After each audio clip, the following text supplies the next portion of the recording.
Travis from Nichols. As I said, I'm going to talk to you about some antibiotic-resistant bacteria in raw sewage in various stages of the Thibodaux Sewage treatment plant that we found. So a little background. Antibiotics were first discovered in 1928 by Alexander Fleming and further developed in 1938 by two English chemists, Florey and Chain. From 1938 to 1968, there was a large boom in antibiotic research, which has steadily declined from 1970 to 2008.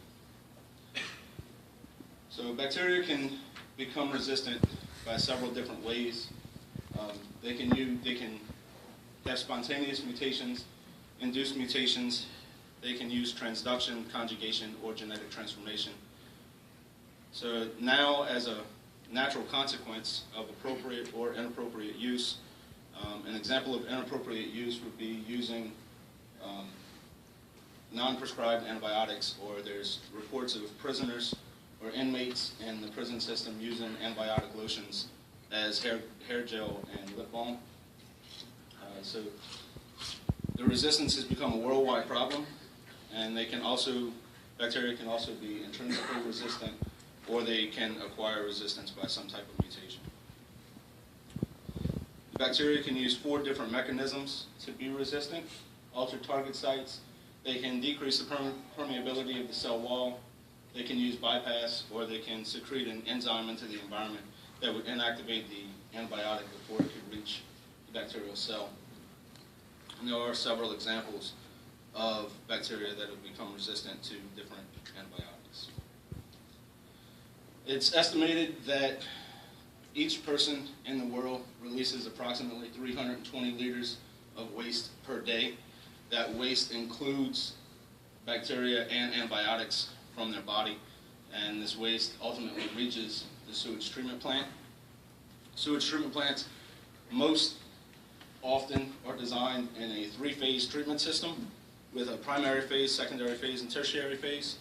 The primary phase is usually the removal of large objects with a settling period.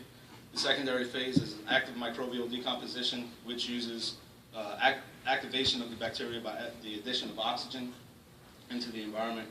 Tertiary phase is a final filtration and a disinfection stage. Different plants use different types of disinfection. It could be the addition of chlorine or UV light. And then the wastewater is then discharged somewhere into the environment. Some release into just natural environments. Some pump out to golf courses and other places there, and they'll use that water as water to water their grass. So we chose to do this study because we feel that the sewage treatment plant could be a prime habitat for the spread of the antibiotic resistance. So the Thibodaux Sewage treatment plant, on average, treats 2 million gallons a day to 6 million gallons a day, depending on the rain in the location. It has the standard 3-phase treatment system, with the primary phase being rag catcher, and the secondary phase and the last part of the primary phase are kind of joined in the large aerated lagoon. It sits here for a 4-day retention time, and there are also pumps that activate the bacteria with the addition of oxygen. So for the rest of the secondary phase, it goes into an elevated chamber and is gravity fed through a primary clarifier and a trickling filter. And to start the tertiary phase, it goes into a final clarifier and is pumped to the back of the plant, where the Thibodaux plant uses a UV disinfection system. We took 6 different samples each month. The first was at the rag catcher as the raw sewage entered the aerated lagoon. We took 1 sample inside of the aerated lagoon. The third sample was in the elevated chamber. As it left the back here, it is pumped up to here. So we took 1 sample there as it exited the aerated lagoon and entered the elevation chamber. We took 1 sample right before the wastewater entered the UV disinfection system and 1 sample right after it exited the UV disinfection system. And our 6th sample was off-site, about 2 miles away where the water is discharged. So our goals were to identify if E. coli, Staph aureus, Enterococci faecalis, and Enterobacter cloaca were present in the samples. If they were present, we wanted to find out if they were resistant to antibiotics. We also wanted to find out any seasonal or monthly variability in antibiotic resistance. We wanted to test for the possibility of genetic transformation going on in the wetland. And we also wanted to find out if there was any O15787 in the system, because Thibodaux does have a small cattle population. We expected to find seasonal and monthly variability with low bacterial populations following the UV disinfection. Expected to find high levels of resistance in the influent with lower levels throughout the rest of the system. We did expect to find some genetic transformation in the wetland environment, and we didn't expect to find any E. coli. So the test that we did was pH using a standard pH probe, COD for the HOC. We used the HOC colorimetric method, total heterotrophic plate count with the pore plate method, total and fecal coliform, we used the most probable number, bacterial identification and resistance, we used differential media and the Kirby-Bauer disc assay. Genetic transformation, we use a modified method from Dr. David Schultz, and we use PCR with gene probes for the determination of E. coli 015787. We used 11 different antibiotics during the study at different concentrations or different dosages. And the results, most bacteria grow at or around a neutral pH, so we found that the pH was all close to neutral, with the raw influent having a lower pH than the rest of the sites, and the highest pH was right after the wastewater had left the UV disinfection system. We found that there was no seasonal variation for pH from the influent and no seasonal variation of the effluent in pH. The COD, there was site 1, the raw influent had consistently higher numbers for COD than did the rest of the site, which was to be expected because sewage treatment plants are designed to decrease the amount of organic carbon in the system. There was no seasonal variation found in the influent numbers for COD and no seasonal variation found for the effluent for the COD. Total coliform, as expected, we had lower numbers in the site following UV disinfection, and everything else kind of equaled out. So there was, again, no seasonal variation in the total coliform for the influent, and no seasonal variation for the effluent for the total coliform numbers.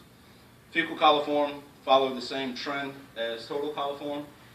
The site following UV disinfection consistently had lower numbers.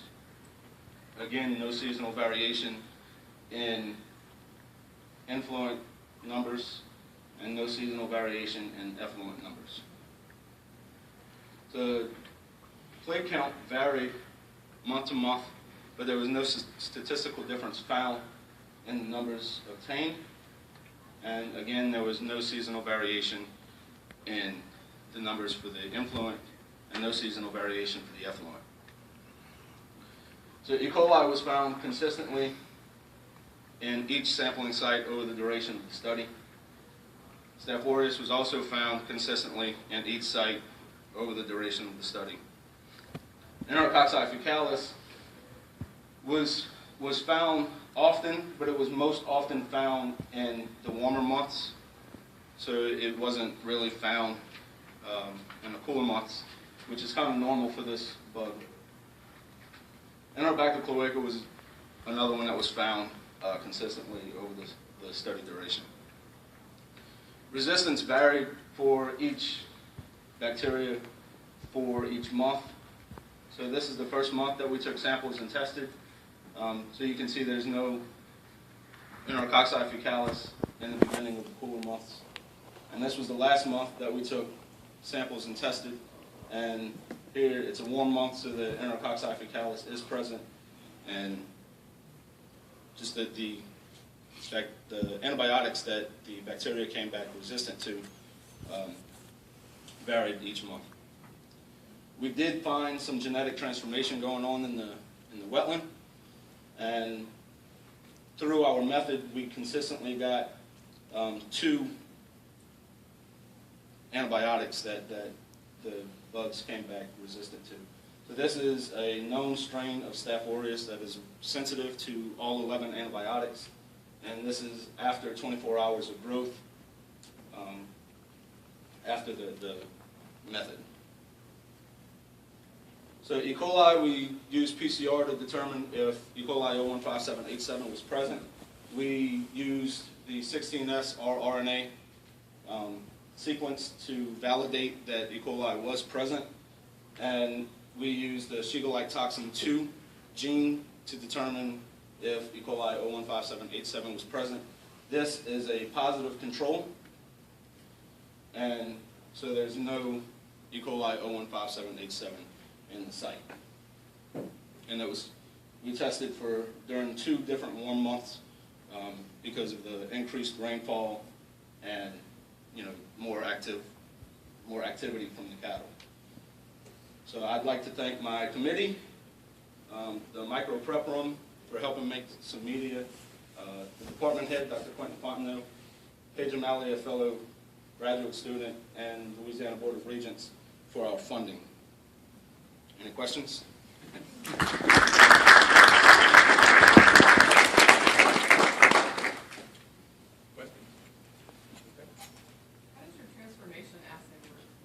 So what we did for transformation was we took 1 mil of the wetland discharge. Where we went into the wetland, it was estimated that the water had been there for about 4 months. So we took the sample there, and we took 1 mil of that sample and we grew it up in TSB. And then we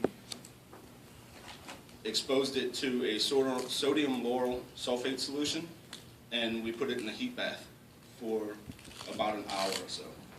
At least an hour. It could have been more if I got busy.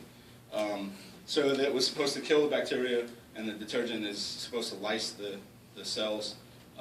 So once that free DNA was in that tube, we used the sensitive strain of Staph aureus, added it to the tube, and let it incubate for overnight, 37 degrees Celsius for 24 hours. And then we replated it with a Kirby-Bauer disc assay to find out if it was resistant. Other questions?